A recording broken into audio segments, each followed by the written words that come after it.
اللہ تعالیٰ اللہ کے نبی صلی اللہ علیہ وسلم کے پاس وہ لوگ آئے جو بڑا احسان جتلاتے تھے. اللہ تعالیٰ نے یہاں بتایا عمل کرنے کے بعد احسان نہ جتلاؤ, عمل کرنے کے بعد دوسرے انسانوں کو اپنے آپ میں نیچا مت سمجھو. قبیل اسد کے وہ لوگ آئے اللہ کے نبی صلی اللہ علیہ وسلم کے پاس آئے کہ اللہ کے نبی صلی اللہ علیہ وسلم ہم نے آپ سے بغیر جنگ و جدال کے ہم نے تم پر ایمان لایا ہے. مطلب یہ ہے کہ ہم نے آپ پر ایک احسان کیا ہے, بغیر قتل و غارت گیری کے, بغیر کسی کے نقصان کے ہم نے آپ پر ایمان لایا. گویا یہ ہے کہ یہ لوگ اللہ کے نبی پر ایمان لانے کو احسان جتلا رہے تھے. اللہ تعالیٰ نے کہا قُلْ لَا يَمُنُّونَ عَلَيَّ إِسْلَامَكُمْ قُلْ لَا يَمُنُّ عَلَيَّ إِسْلَامَكُمْ کہ اللہ کے نبی صلی اللہ علیہ وسلم ان لوگوں کو بتا دو جو احسان جتلاتے ہیں تم پر ایمان لا کر کے, ان کو کہہ دو قُلْ لَا تَمُنُّ عَلَيَّ إِسْلَامَكُمْ تم اپنے آپ کو مجھ پر اسلام لا کر کے احسان مت لاؤ, بل اللہ یمن علیکم ان ہداکم للایمان ان کنتم صادقین, بلکہ اللہ نے احسان کیا ہے تم پر کہ اللہ تعالیٰ نے تمہیں ہدایت سے نوازا.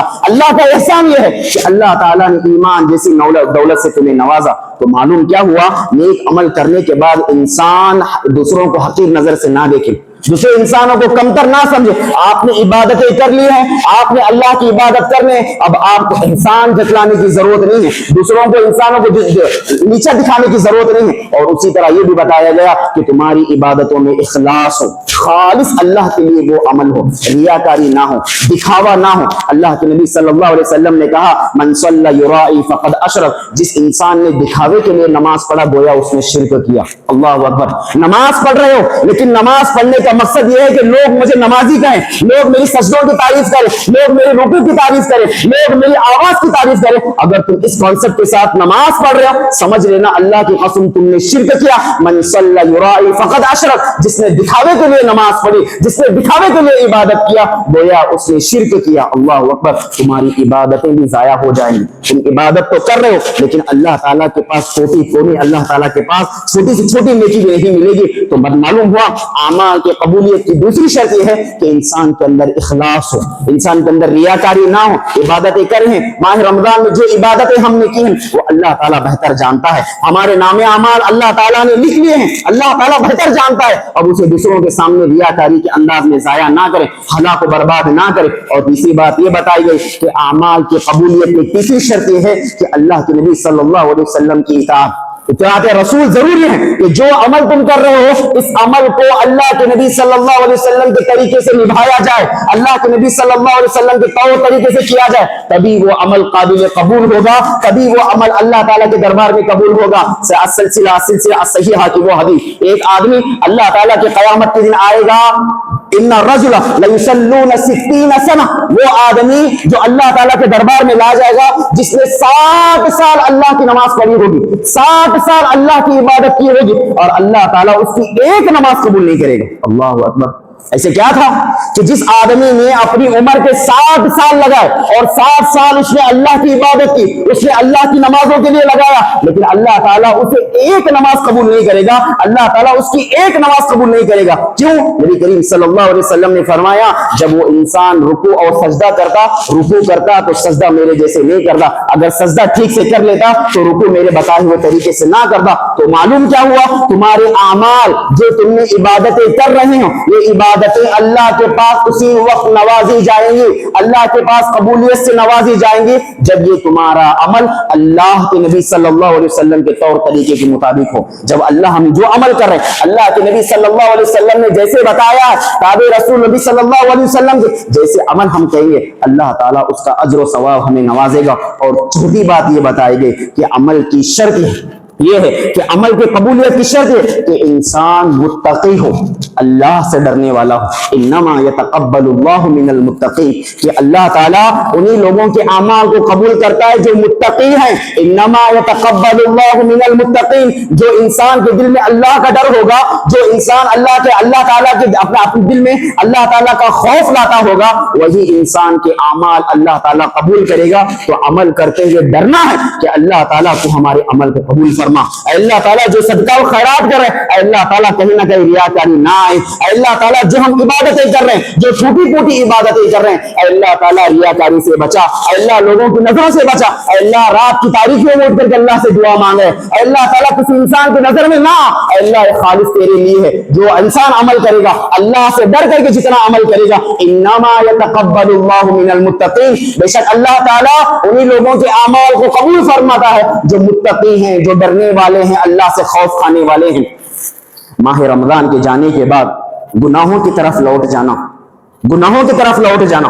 بہت سے لوگوں کو دیکھا ہے رمضان جیسے ہی ختم ہوا یا رمضان کی ایسی عبادتیں ماشاءاللہ جو نوافل ہے، تراویح کی نماز جو نفل نماز ہے وہ نمازوں میں بھی جماعت کے ساتھ شریک ہوتا تھا، لیکن رمضان کے جانے کے بعد فرائض میں بھی نظر نہیں آنے لگا۔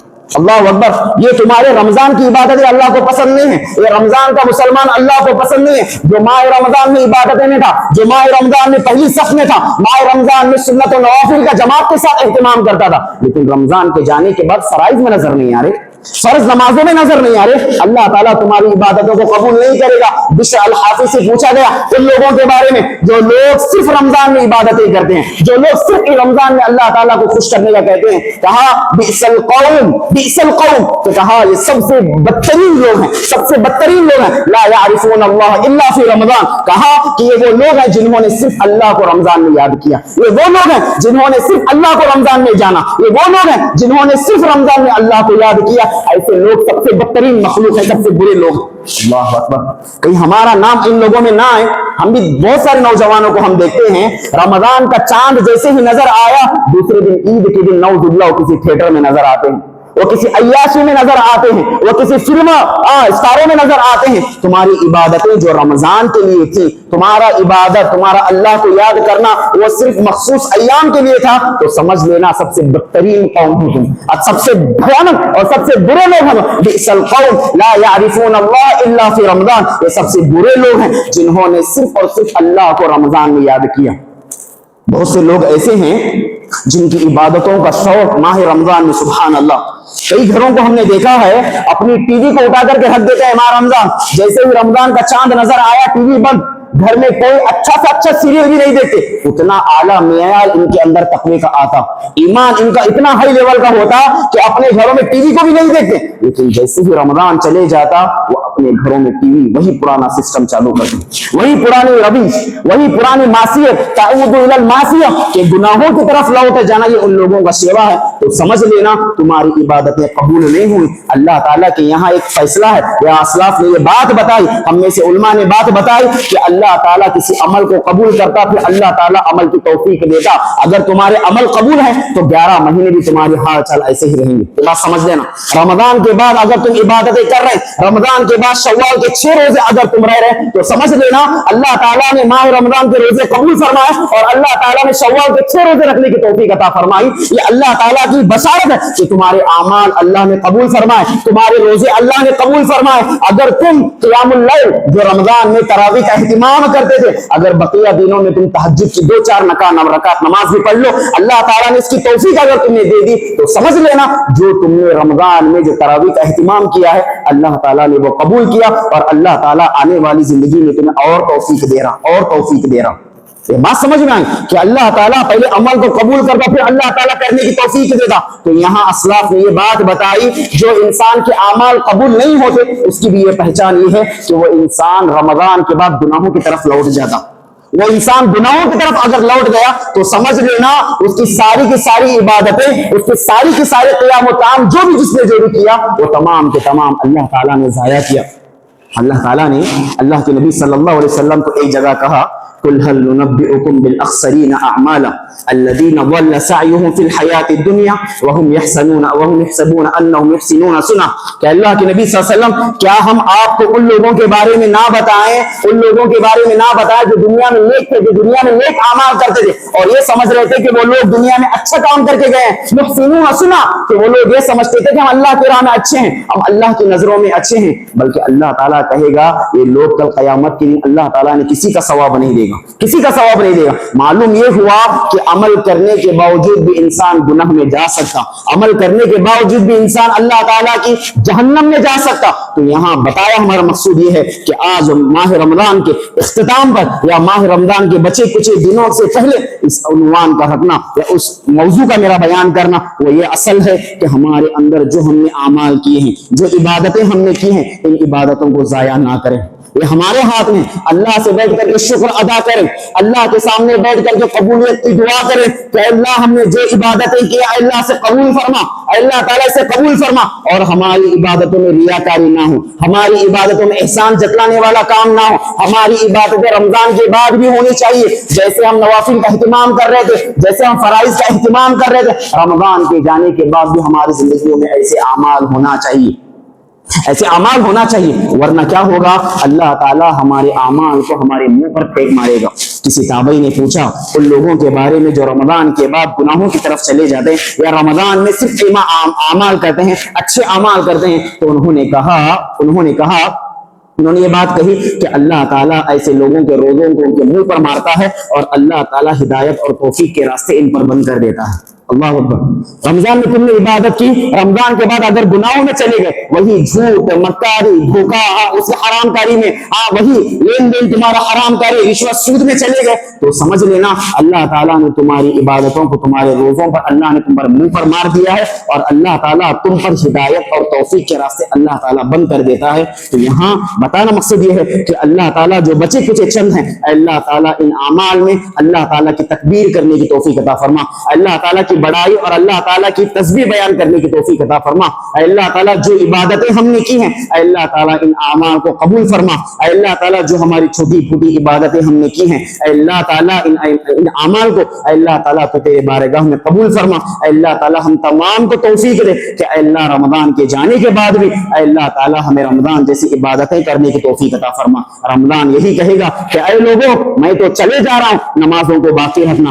رمضان کہے گا اے لوگوں میں تو جا رہا ہوں, اے لوگوں نمازوں کا پابندی کرنا. اے اللہ تعالیٰ جس طرح رمضان میں اللہ سے ڈرتے تھے, میرے جانے کے بعد بھی اللہ سے اسی طرح ڈرنا. جس طرح میرے رہتے ہوئے سنت و نوافل کا ذکر و اہتمام کا, تلاوت قرآن مجید کا ہے, جیسے تم اہتمام کر رہے تھے, میں تو چلا جاؤں گا, تمہاری عبادتیں باقی رہیں گی, تمہاری عبادتیں باقی رہیں گی. وہی ذکر و اذکار کرتے رہنا, وہی نمازیں پڑھتے رہنا, وہی سنت و نوافل کا اہتمام کرتے رہنا, وہی اللہ تعالیٰ کے قرآن مجید کی تلاوت کرتے رہنا. یہ رمضان کا پیغام ہے, میں تو چلا جاؤں گا, تمہاری عبادتیں تمہارے ساتھ باقی رہیں گی. تو اللہ تعالیٰ سے دعا ہے کہ اللہ تعالیٰ کہی ہوئی باتوں سے اللہ تعالیٰ مجھے اور آپ کو عمل کرنے کی توفیق عطا فرما.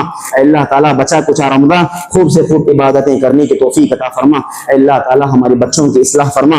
اللہ تعالیٰ ہمارے نوجوانوں کی اصلاح فرما. اللہ تعالیٰ ہماری نوجوان لڑکیوں کی حفاظت فرما.